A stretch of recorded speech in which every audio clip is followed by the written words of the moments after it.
কাদের কুদরত দারি বরকামাল আনতা রব্বি আনতা হাসবি যুল জালাল তুহি কাদের জলিলুল্লাহ জাহাদার বহর হালে তুহি মেরা নগহদার। আল্লাহ বলে গোলাম তুই কি খাইবি? তোর জন্মের পর থেকে মরণ পর্যন্ত সকল খাবারের আয়োজন করলাম। তোর বাবা আয়োজন করে নাই, তোর মা আয়োজন করে নাই, তোর বন্ধু আয়োজন করে নাই, দুনিয়ার কেউ আয়োজন করে নাই, সব আয়োজন করলাম আমি আল্লাহ। এ বান্দা, আমি আল্লাহ এত সুন্দর খাবারের আয়োজন করলাম, যেই খাবারের মধ্যে কোনো ভেজাল নাই, এমন এক দামি দামি খাবার বান্দা তোকে খাওয়াইলাম। বান্দা তুই খাবার খাইতে খাইতে খাইতে খাইতে এক সময় তোর শরীরটা অনেক শক্তিশালী হয়ে যাবে, তুই হবি অনেক শক্তিশালী বান্দা। এ বান্দা, এই শক্তি দান করেছি আমি আল্লাহ, আর কেউ তোকে শক্তি দেয় নাই, দুনিয়ার কেউ দিতেও পারবে না। কারণ দুনিয়ার মানুষের ক্ষমতা যেখানে গিয়ে শেষ হয়, ওইখান থেকে মাত্র আমার আল্লাহর কুদরত শুরু হয়ে যায়। अल्लाह अल्लाह तू मेरा शम्सु कमर, अल्लाह अल्लाह तू मेरा जवा जहर, अल्लाह अल्लाह तू मेरा सत्तार है, अल्लाह अल्लाह तू मेरा गफ्फार है।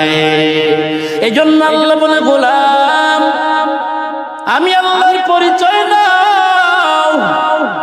এ বান্দা, কোথায় আমি আল্লাহর পরিচয় পাইবা? বান্দা, বাজারে খোঁজ করলে আমি আল্লাহর পরিচয় তুমি পাবা না। বান্দা, রাস্তাঘাটে খোঁজ করলে আমি আল্লাহর পরিচয় পাবা না। বান্দা, মাছ বাজারে খোঁজ করলে আমি আল্লাহর পরিচয় তুমি পাবা না।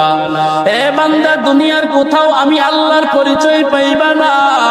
গোলাম রে, ও গোলাম, মসজিদে যখন আজান হয়, আজানের পরে গিয়ে তুমি আমি আল্লাহ পাকের কুদরতের কদমের মধ্যে সিজদায় পড়ে আমি আল্লাহ পাকের পরিচয় তুমি ওখান থেকে পেয়ে যাইবা।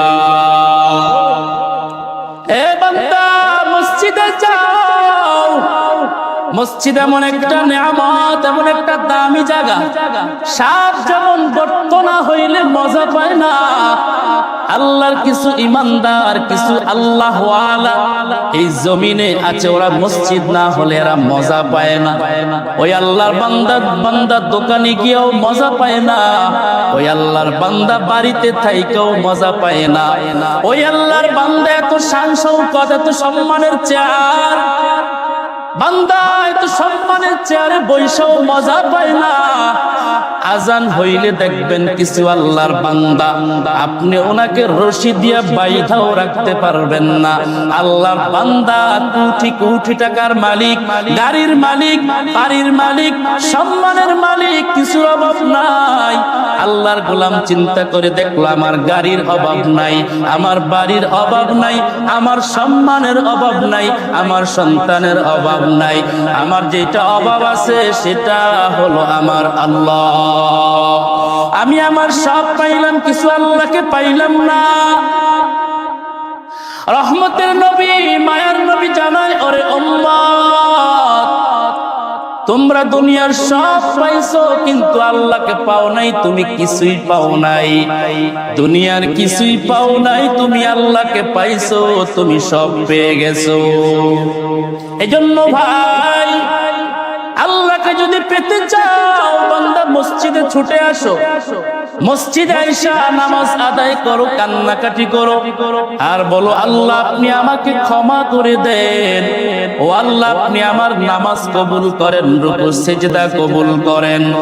আয় আল্লাহ তাআলা একদিন দুনিয়ায় আমি ছিলাম না, আপনি আমাকে পাঠাইলেন, আবার একদিন এই দুনিয়ায় থাকবো না, দুনিয়ার জায়গায় দুনিয়া পড়ে থাকবে, গাড়ির জায়গায় গাড়ি পড়ে থাকবে, বাড়ির জায়গায় বাড়ি, সন্তানের জায়গায় সন্তান, দুনিয়ার ক্ষমতার জায়গায় ক্ষমতা।